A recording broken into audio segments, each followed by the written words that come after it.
जय श्री कृष्णा। आज शनिवार के दिन आइए सुनते हैं शनिदेव और हनुमान जी की पौराणिक कथा।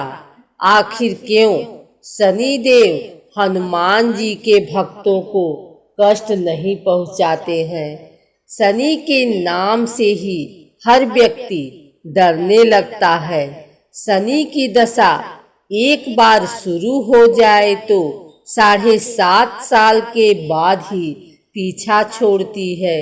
लेकिन हनुमान भक्तों को शनि से डरने की तनिक भी जरूरत नहीं। शनि ने हनुमान को भी डराना चाहा, लेकिन मुंह की खानी पड़ी। आइए जाने कैसे। महान पराक्रमी हनुमान अमर हैं।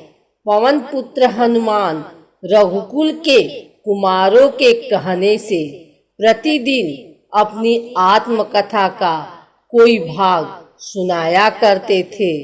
उन्होंने कहा कि मैं एक बार संध्या समय अपने आराध्य श्री राम का स्मरण करने लगा तो उसी समय ग्रहों में पाप ग्रह मंद गति सूर्यपुत्र शनिदेव पधारे। वह अत्यंत कृष्ण वर्ण के भीषणाकार थे। वह अपना सिर प्रायः झुकाए रहते हैं। जिस पर अपनी दृष्टि डालते हैं वह अवश्य नष्ट हो जाता है। शनिदेव हनुमान के बाहुबल और पराक्रम को नहीं जानते थे। हनुमान ने उन्हें लंका में 10 ग्रीव के बंधन से मुक्त किया था। वह हनुमान जी से विनय पूर्वक किंतु कर्कश स्वर में बोले, हनुमान जी, मैं आपको सावधान करने आया हूँ। त्रेता की बात दूसरी थी, अब कलयुग प्रारंभ हो गया है। भगवान वासुदेव ने जिस क्षण अपनी अवतार लीला का समापन किया, उसी क्षण से पृथ्वी पर कली का प्रभुत्व हो गया। यह कलयुग है। इस युग में आपका शरीर दुर्बल और मेरा बहुत बलिष्ठ हो गया है। अब आप पर मेरी 7.5 की दशा प्रभावी हो गई है। मैं आपके शरीर पर आ रहा हूँ। शनिदेव को इस बात का तनिक भी ज्ञान नहीं था कि रघुनाथ के चरणाश्रितों पर काल का प्रभाव नहीं होता। करुणा निधान जिनके हृदय में एक क्षण को भी आ जाते हैं, काल की कला वहां सर्वथा निष्प्रभावी हो जाती है। प्रारब्ध के विधान वहां प्रभुत्वहीन हो जाते हैं। सर्व समर्थ पर ब्रह्मा के सेवकों का नियंत्रण संचालन पोषण प्रभु ही करते हैं। उनके सेवकों की ओर दृष्टि उठाने का साहस कोई सुर असुर करे तो स्वयं अनिष्ट भोजन होता है। शनिदेव के अग्रज यमराज भी प्रभु के भक्त की ओर देखने का साहस नहीं कर पाते। हनुमान जी ने शनिदेव को समझाने का प्रयत्न किया, आप कहीं अन्यत्र जाएं। ग्रहों का प्रभाव पृथ्वी के मरणशील प्राणियों पर ही पड़ता है।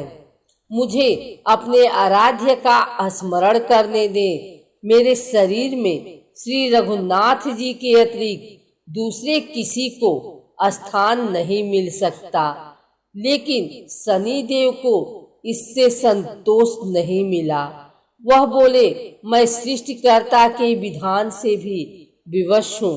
आप पृथ्वी पर रहते हैं, अतः आप मेरे प्रभुत्व क्षेत्र से बाहर नहीं हैं। पूरे 22.5 वर्ष व्यतीत होने पर 7.5 वर्ष के अंतर से 2.5 वर्ष के लिए मेरा प्रभाव प्राणी पर पड़ता है, किंतु यह गौड़ प्रभाव है।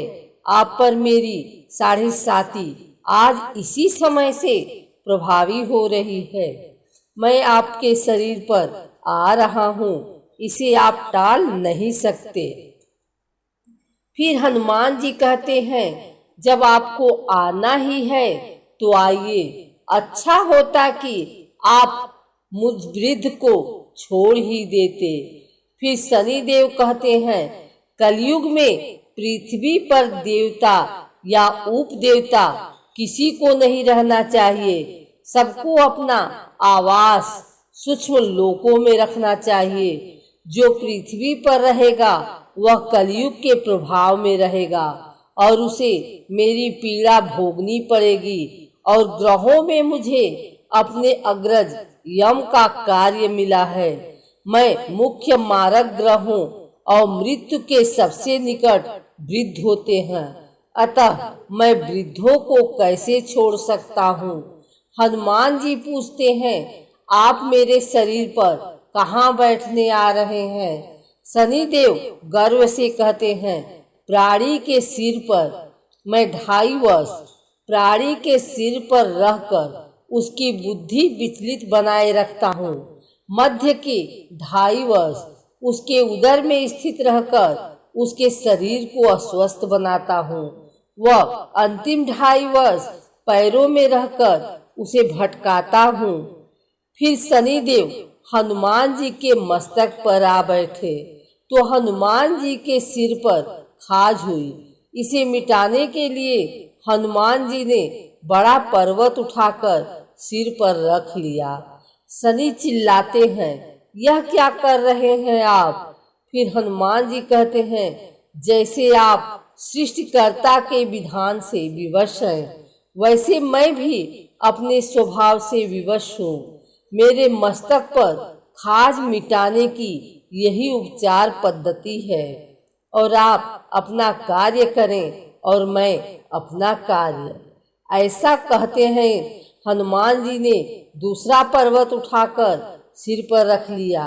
इस पर शनिदेव कहते हैं, आप इन्हें उतारिए, मैं संधि करने को तैयार हूँ। उनके इतना कहते ही हनुमान जी ने तीसरा पर्वत उठाकर सिर पर रख लिया तो शनिदेव चिल्लाकर कहते हैं, मैं अब आपके समीप नहीं आऊंगा। फिर भी हनुमान जी नहीं माने और चौथा पर्वत उठाकर सिर पर रख लिया। शनिदेव फिर चिल्लाते हैं, पवन कुमार त्राहिमाम त्राहिमाम, रामदूत आंजनेयाय नमः, मैं उसको भी पीड़ित नहीं करूंगा। जो आपका स्मरण करेगा मुझे उतर जाने का अवसर दे। हनुमान जी कहते हैं, बहुत शीघ्रता की, अभी तो 5वां पर्वत बाकी है। और इतने में ही शनि मेरे पैरों में गिर गए और कहा, मैं सदैव आपको दिए वचनों को स्मरण रखूंगा। आघात के उपचार के लिए शनिदेव तेल मांगने लगे। हनुमान जी तेल कहाँ देने वाले थे, वहीं शनिदेव आज भी तेल दान से तुष्ट होते हैं।